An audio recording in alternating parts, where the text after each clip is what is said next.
पश्चिम बंगाल और तमिलनाडु में चुनावी समर के बीच बीजेपी के राष्ट्रीय अध्यक्ष नितिन नवीन ने एक ऐसा इंटरव्यू दिया जिसने विरोधियों की नींद उड़ा दी। एनआई को दिए एक्सक्लूसिव इंटरव्यू में नितिन नवीन ने सीधे ममता बनर्जी को चुनौती देते हुए कहा कि दीदी, आपने तो सिर्फ बांग्लादेशियों को चिंता की है, लेकिन अब बंगाल की जनता की चिंता हम करेंगे।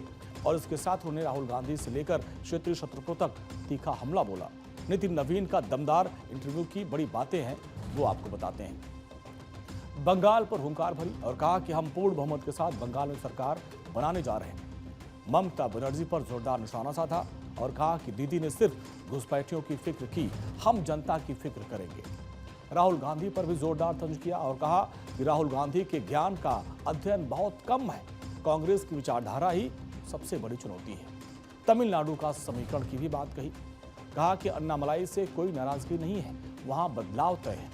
विपक्ष पर भी जोरदार प्रहार किया इस दौरान और कहा कि मल्लिकार्जुन खड़गे लोगों को सांप्रदायिक आधार पर भड़का रहे हैं।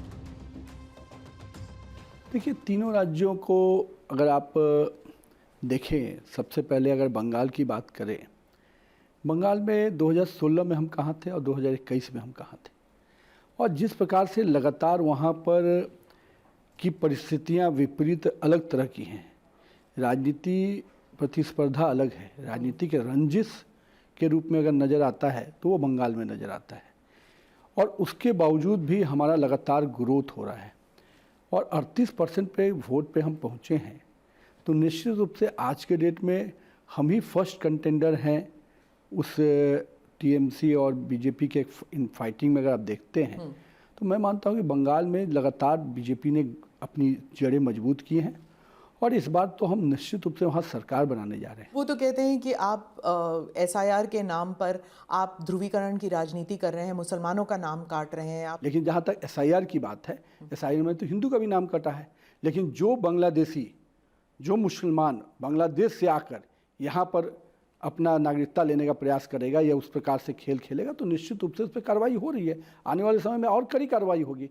हम तो स्पष्ट कहते हैं, ममता दीदी आप निश्चिंत रहिए, बंगाल की जनता की चिंता अब हम करने वाले हैं, आपने तो केवल बांग्लादेशियों की चिंता की। तो राहुल गांधी कहते हैं कि आपकी और एलडीएफ की एक दूसरे के साथ एक सेटिंग हो गई है। राहुल गांधी जी का जो ज्ञान का अध्ययन है इतना कमज़ोर है।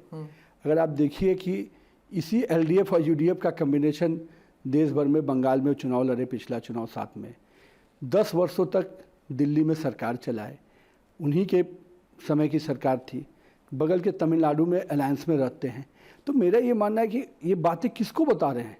केरलम की जनता जानती है कि जो मैच फिक्सिंग गेम आप खेलते हैं, भाजपा तो खुलकर एलडीएफ और यूडीएफ एक कम्युनिस्टों की जो पद्धति रही है, हमने त्रिपुरा में उनको समाप्त किया, बंगाल में समाप्त किया और आने वाले समय में इनको पूरी तरह से समाप्त भी करेंगे। केरलम और तमिलनाडु, अब केरलम में आप देखिए कि कहाँ से हम 2% वोट कुछ दिन पहले तक था, अभी 20%।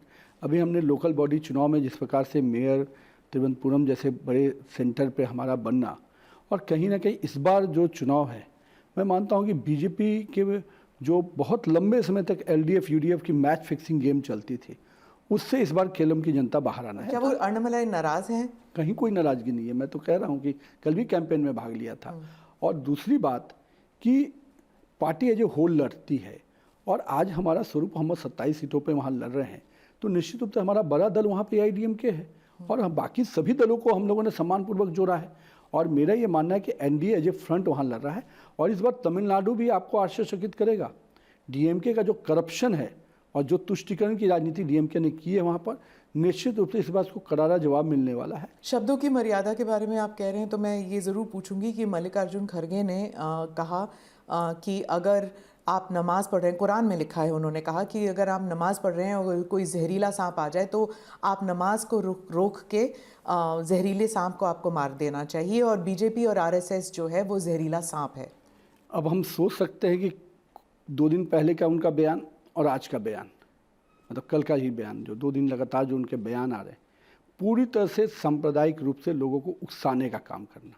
और दूसरी बात, कितनी मतलब ओछी सोच है कि लोगों को इस प्रकार से आक्रोशित करना, और जिस प्रकार का बयान राष्ट्रीय अध्यक्ष के रूप में दे रहे हैं, मुझे लगता है कि राहुल गांधी जी इतनी उनको समझाते हैं, वो जाकर वहाँ पर कुछ शब्द का और अलग उपयोग करते हैं, क्योंकि कांग्रेस की प्रथा रही है ऐसे ऐसे शब्दों का प्रयोग करते हैं जिससे कि समाज में विभत्स रूप नजर आए।